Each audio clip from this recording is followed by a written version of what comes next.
Churches are spending billions on trying to improve their Sunday experiences. But what if the problem was not the gear you're using? Today we're going to talk about 3 reasons why churches think new gear will solve the problem, and maybe turn that on its head a little bit to talk about what actually will move the needle. So what's in the box?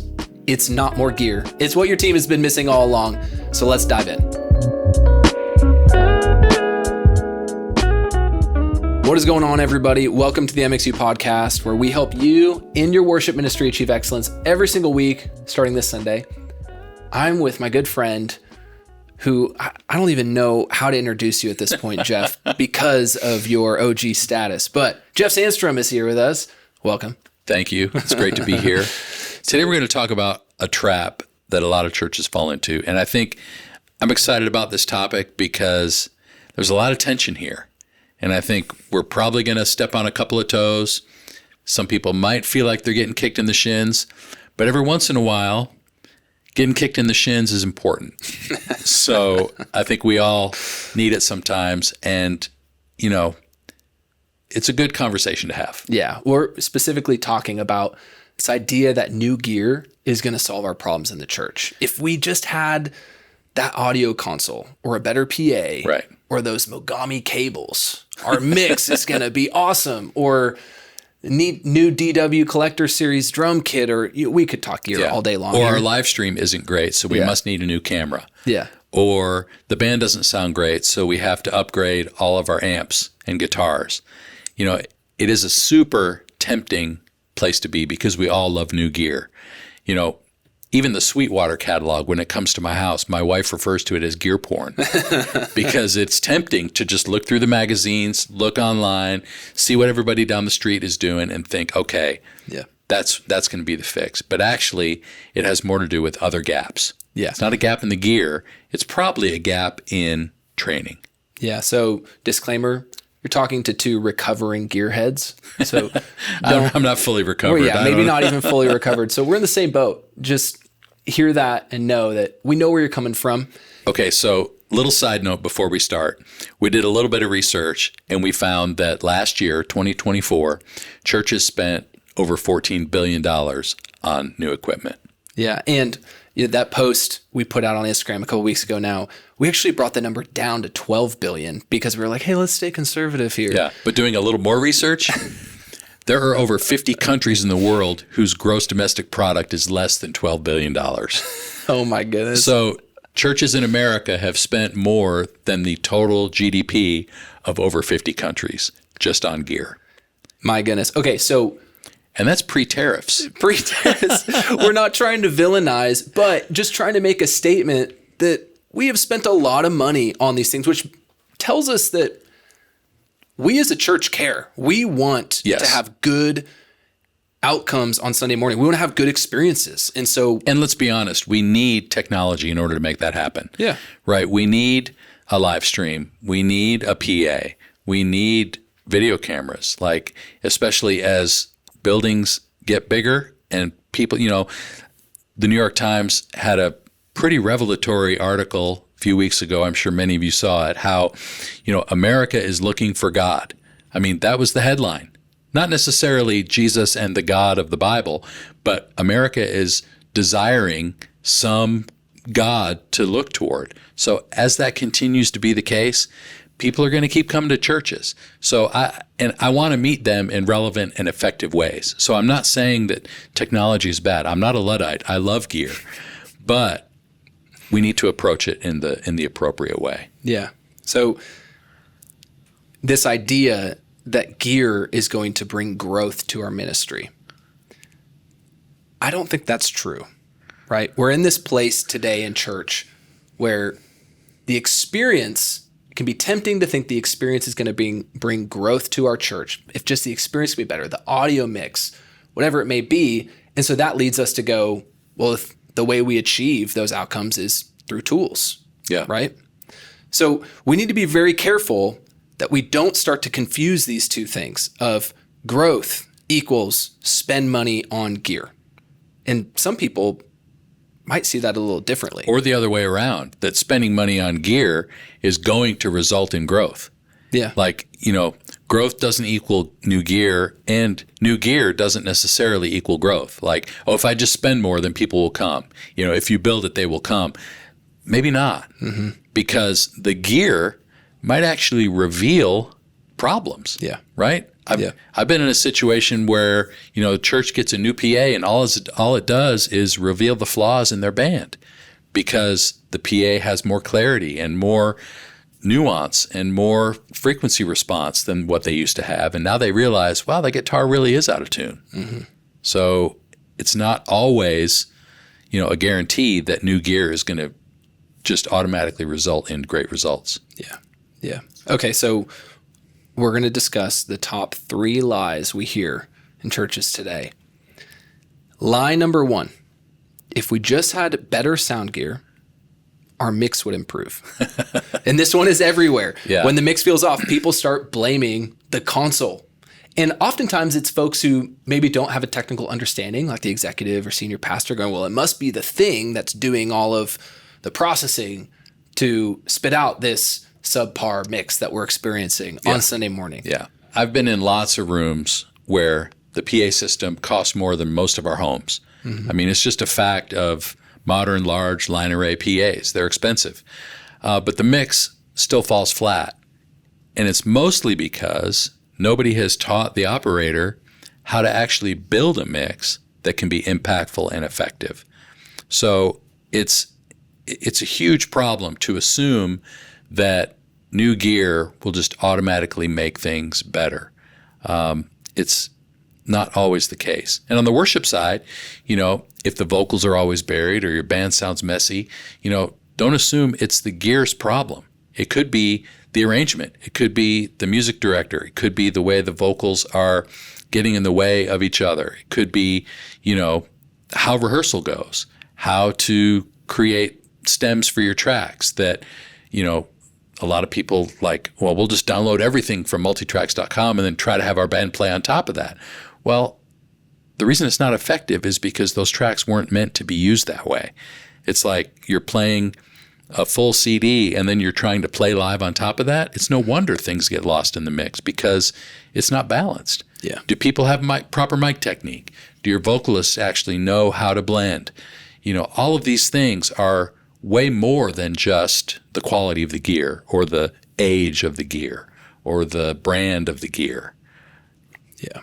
Yeah. It's a temptation to pursue the quick fix. Yeah. But what you just said is really key. You just mentioned a lot of positions. The vocals, drummer, guitar players, front of house. Like there's so much coordination that needs to be considered in this situation. Yeah. But it can be tempting for sure because that sounds like an impossible problem to solve.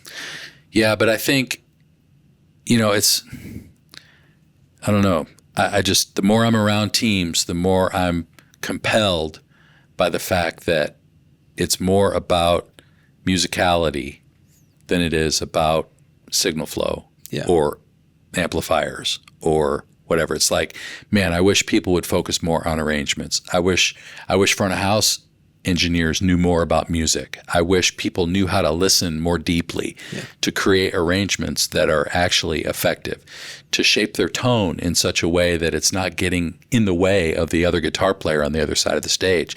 Like things we've talked about around MxU for years and years. And I think there are some churches who get it, but there are a lot of churches who look at the churches who get it and think, oh, we're going to just play that song and it's going to be the same result. And they don't have the people who musically know how to execute that well. And so they end up creating a mess for themselves.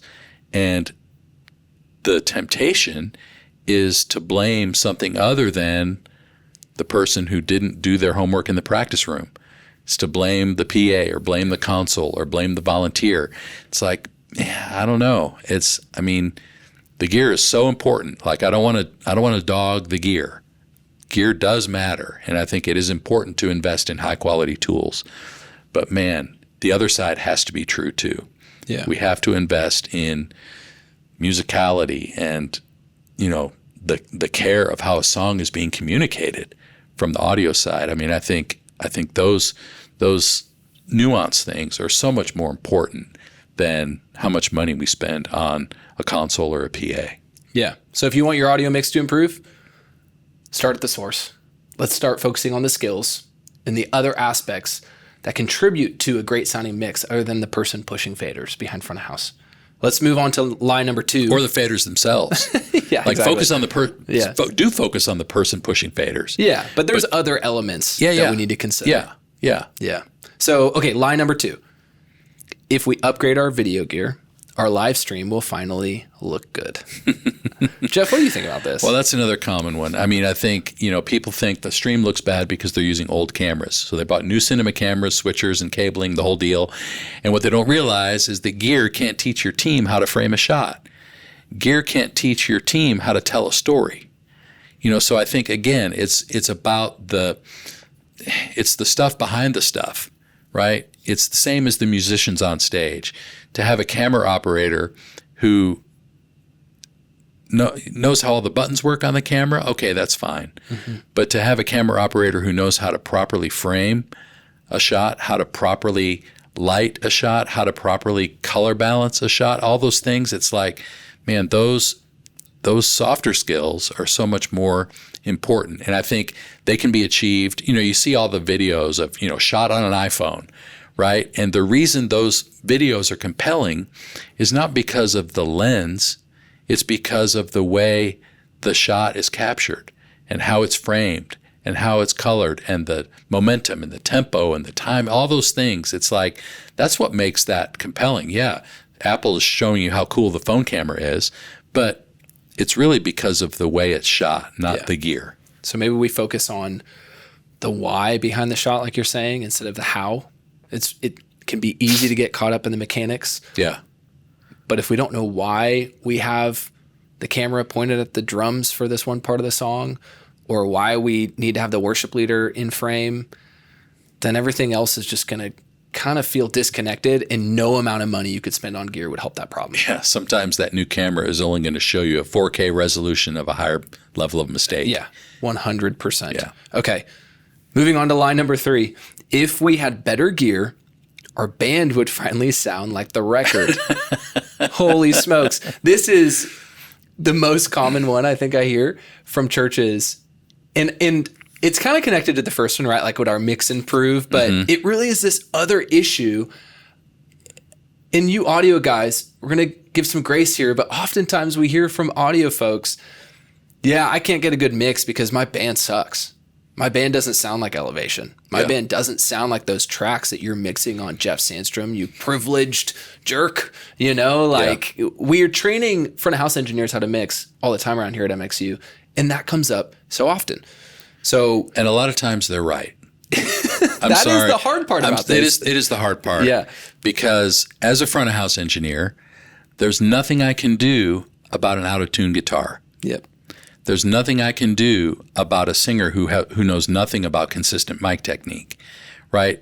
Compression can only go so far. Yeah. EQ can only go so far. It's like, but there's so many factors. I mean, but the point is, it's not necessarily about the gear, right? I could hand my daughter's $100 guitar to Stephen Curtis Chapman, and he would make it sound unbelievable. Yep. Because he's an unbelievable guitar player. Yeah. I put a $4,000 boutique guitar in the hands of a 13-year-old who's just starting to learn how to play guitar in the youth band. It's not going to sound like a $4,000 guitar. It's going to sound like a 13-year-old kid who's just learning, and he's doing his best. It's okay, but the guitar, the instrument itself, is not going to make all the difference. The difference is going to be how that person is learning their craft, how they care about honing their skills, how they're developing parts, how they're building stage awareness, how they're locking into a tempo, playing with a click, practicing playing with a click. Like, those kinds of things are going to go way further in our development as a stage team than, okay, we got new presets in our Kempers, so now everybody's going to be awesome. Yeah. Maybe not. Maybe it won't 100% correlate and translate equally. Yeah. So if you feel like your band doesn't sound like the record, don't go to sweetwater.com. It's a great place to shop, by the way, but don't go there first. Maybe have some conversations. And I think a deeper conversation is, do we need what we're doing to sound like the record? In other words, a good song is a good song is a good song. So if the spirit of the song, if the message of a song, if the melody and the way the song works when Elevation or Passion or Hillsong plays it, then it might actually work equally well with a scaled down arrangement and a different instrumentation and a way of executing the song that your team is actually able to pull off. If the song can stand on its own as a song, then it should be able to withstand different arrangements and different instrumentation and different skill level of players. So don't feel like you have to pull off every single part that you hear on the record just to make a song be effective. Yeah. So I think, again, it's an understanding from the worship team, worship leader, worship pastor, music director, what we're actually capable of doing. And then how can we maximize everybody's ability to do what they can do to pull the song off the best that it can be so that it translates well to the audience. Yeah. So we've named a few lies, problems per se, but what is the solution? Yeah. Because we're not saying gear doesn't matter. You've heard us say that many times now. We're saying gear only works when people are equipped to use it. Right. So the best investment your church can make this year isn't a new console. Right. Or a new LED wall. We see this in sports all the time, right? The best investment a lot of teams try to make is not in gear, not even in a star quarterback. Most teams, when they need to make a wholesale change, they invest in a new coach. Mm-hmm. The turnover is happening in the coaching staff. It's not happening necessarily in the roster of players. So let's invest in coaching. Let's invest in training. Let's invest in creating a strategic path toward training, actual team development that helps volunteers grow week to week. And that's what MxU is built for. Yeah. Whether it's your front of house team, your camera ops, your lighting director, or your worship team, MxU is specifically designed to strategically partner with you to help build that team into the most healthy version it can be. Yeah. And this really isn't all that complicated. Like, growth starts when you prioritize setting clear expectations. I actually wrote this down because it's so important. Repeatable systems, ongoing training, and honest feedback. If you can just focus on expectations, repeatable systems, ongoing training, and feedback. Whether you use MxU or not. Exactly. I think if you have a system that focuses on those four things, you're going to be in great shape. But if you don't have any awareness of those four things, even if you use MxU, you won't succeed, because without those things, expectations, systems, ongoing training, and feedback, you won't succeed. No matter what. Again, MxU at that point is just like your other gear. Yeah. It's not actually helping. It's not helpful. Yeah. You have to have a strategy. You have to be mindful of just how you're honing everyone toward a common development path that's going to move everybody forward. Yeah. So gear, as we all know, will get outdated. Volunteers, they don't. They continue to show up, right? Week after week. Some of us are getting more outdated than others. That's true. But all that to say, you got to ask yourself, what are we building that's going to be strong a year from now? Yeah. It's an important question to ask. Well, because the problem is, if what you're building that'll last years from now is gear, it's a lie, because years from now, the gear will be obsolete. Yeah. Yeah. Your people won't. If you're listening to this and going, just completely disagree, that's okay. I think you've missed it. I think we got to focus on what is going to improve a year from now in our people. And those are the results that we will actually be able to tangibly see. Yeah. And I will say, just as a disclaimer, as we end this time today, this is not to say that you don't need to have a relationship with a reputable integrator.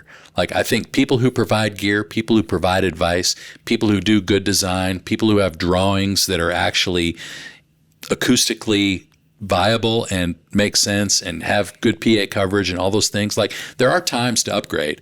There are times we're building a new building. We need new gear. Like this isn't to take away from any of that. I love our integrator friends who are partnering with churches to do amazing things. So this is not to throw any of those guys under the bus. It's just to say that if the only answer is gear, then you're missing the point. It has to be about more than just the gear. And I think a good integrator understands that, and they can actually help build some of that relational capital and build the team structure in such a way that it can be a win-win, right? The gear can support the team and the team can support the gear. Yeah. So, hey, whether you got folks who need to get better at mixing or running lyrics, playing bass, leading a song, we know, as we mentioned earlier, there's a lot of aspects in helping a worship and tech team grow and move together. And if you're trying to figure out what those baby steps are, we've linked some resources, free resources for you in the description below. Volunteer development guide. We've linked a few videos in MxU to get started with those positions in your ministry. Yeah. Just check it out. Just start to dream a little bit of what a development path outside of just purchasing new gear could look like for your team. Yeah. And if this conversation hits home for you, go ahead and send it to your worship pastor, your lead pastor, your executive pastor, somebody on your team to say, hey, we don't just want to buy gear, we want to build a team, and they can help you do that as well.